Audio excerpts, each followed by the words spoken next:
Bila. Kemudian Nabi katakan, ala innallaha harrama alaikum dima'akum wa amwalakum. Kemudian Nabi sampaikan sebuah nasihat. Nabi katakan, ingat, sesungguhnya Allah itu mengharamkan bagi kalian untuk menyakiti orang lain, apalagi sampai kalian membunuh orang.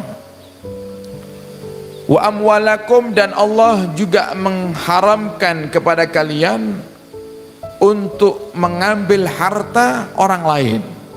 Yang intinya Allah melarang kita untuk berbuat kezaliman. Allah melarang kita untuk berbuat kezaliman. Jadi zalim itu gambarannya luas, para hadirin. Jangan dipersempit hanya sekedar menyakiti hati orang, mengambil hartanya orang. Zalim itu bisa jadi zalim kepada diri kita sendiri dan zalim kepada orang lain.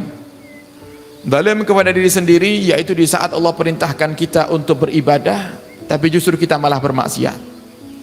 Itu kita hakikatnya sedang zalim bukan kepada Allah tapi kepada diri kita sendiri. Faminhum zalimun li nafsih, kata Allah.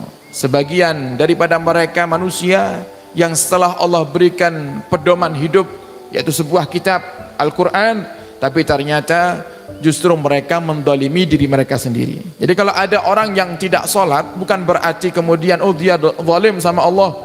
Bukan, dia zalim sama dirinya sendiri. Karena dengan dia tidak sholat, sama dengan dia menjerumuskan dirinya kepada siksa Allah Subhanahu wa ta'ala.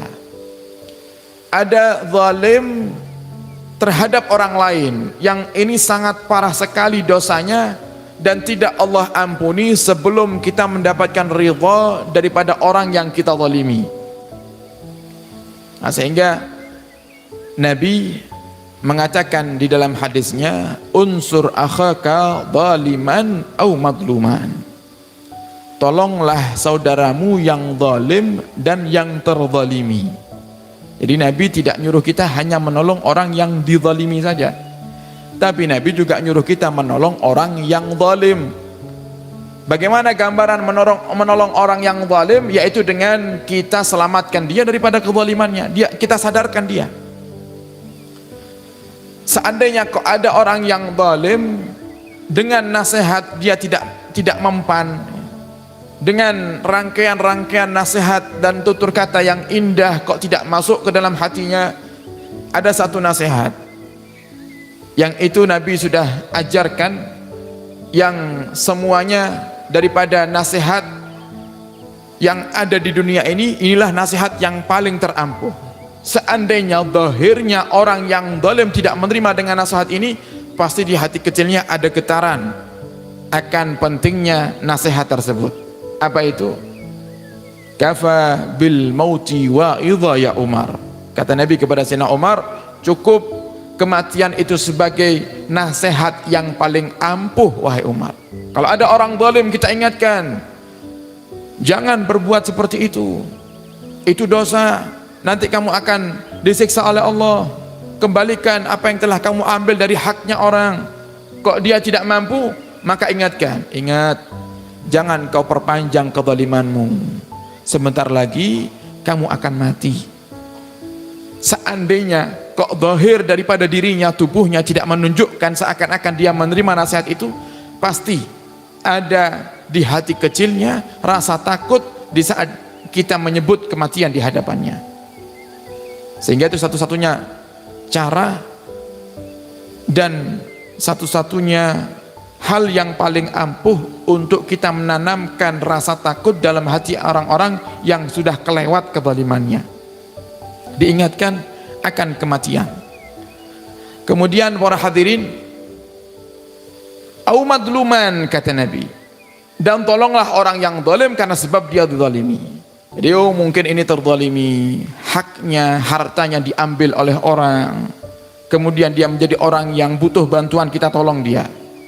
Jadi dua-duanya harus kita tolong. Yang satu kita selamatkan daripada kezalimannya, yang satu kita tolong karena sebab dia dizalimi. Dan kita yang menjadi seorang muslim, menjadi seorang mukmin, hati-hati daripada kezaliman. Nabi sudah ingatkan, ittaqi da'watal madlum fa innaha laisa bainaha wa bainallah hijab. Hati-hati, wahai orang-orang yang zalim, hati-hati daripada mendolimi orang. Kenapa? Karena orang-orang yang terzalimi itu mereka punya doa yang mustajabah. Fa innaha, dan doa mereka orang-orang yang terzalimi, antara doa tersebut dengan Allah tidak ada hijabnya, langsung sampai kepada Allah Subhanahu wa taala. Cuman sayang, banyak di antara kita yang mungkin di saat kita dizalimi, kemudian kita bersandar dengan hadis ini, seakan-akan di saat itu kita boleh mendoakan orang yang menzalimi kita dengan doa-doa yang buruk. Sehingga di saat kita ditegur oleh kawan kita, wah awas ya, dia pernah nyakitin hati saya doakan kecelakaan misalnya, saya doakan bangkrut misalnya. Kemudian ditegur kita, jangan, tidak boleh doakan orang jelek itu, tidak boleh. Kemudian kita jawab, kata siapa tidak boleh? Nabi katakan, ittaqi da'watal madlum, hati-hatilah kamu dari doanya orang yang terzalimi, karena sungguhnya doa orang yang terzalimi itu tidak ada hijab antara doa tersebut dengan Allah Subhanahu wa taala. Ingat para hadirin, ini yang mendorong kita untuk menggunakan hadis ini sebagai dalil bahwasannya kita boleh untuk mendoakan buruk kepada orang yang dizalimi, kepada orang yang menzalimi kita, itu adalah nafsu. Kalau memang mendoakan buruk kepada orang yang berbuat zalim kepada kita itu diperbolehkan secara pribadi, ya, artinya langsung, ya, individu, misalnya, oh fulan bin fulan menzalimi saya doakan dia dengan doa-doa yang buruk. Seandainya kok itu diperbolehkan, maka lantas apa gunanya perintah Allah dalam Al-Quran, khudil afwa wa'mur bil urfi wa'rid anil jahilin, jadilah kamu orang yang pemaaf. Kan pasti bertentangan itu. Allah perintahkan kita menjadi orang yang pemaaf, Nabi juga mengajak kita untuk menjadi orang yang pemaaf. Tapi ada hadis Nabi yang mengatakan hati-hati dari doanya orang-orang yang zalim. Nah, ini adalah dorongan hawa nafsu kita dan dorongan emosi yang seakan-akan kita bersembunyi di dalam sebuah hadis yang kita berbuat kesalahan, sehingga kita menunjukkan kalau diri kita benar dengan kita bersandar kepada hadis Nabi. Wah, ini sudah menyalahgunakan hadis dan dosa. Kenapa? Seakan-akan Nabi nyuruh itu.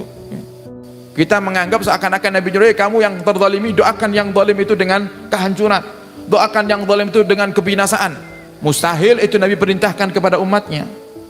Sedangkan Nabi sendiri masih memberikan contoh kepada umat manusia, kepada sahabat-sahabatnya, yang sampai sejarah itu diabadikan dalam kitab-kitab sejarah yang kita baca sampai saat ini. Bagaimana Nabi di saat dizalimi, Nabi kalau dizalimi dirinya, Nabi tidak pernah membalas. Tapi kalau yang dizalimi, yang disakiti adalah Allah, yang disakiti adalah Islam, yang dihinakan adalah Allah dan Islam, Nabi marah. Tapi kalau dirinya yang disakiti, dirinya yang dihinakan, Nabi tidak pernah membalasnya. Nah, maka hati-hati para hadirin.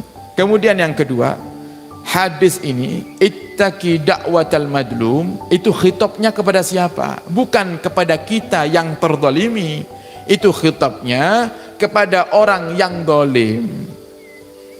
Hati-hati wahai kalian yang zalim atas doanya orang yang terzalimi, yang doanya itu mustajab.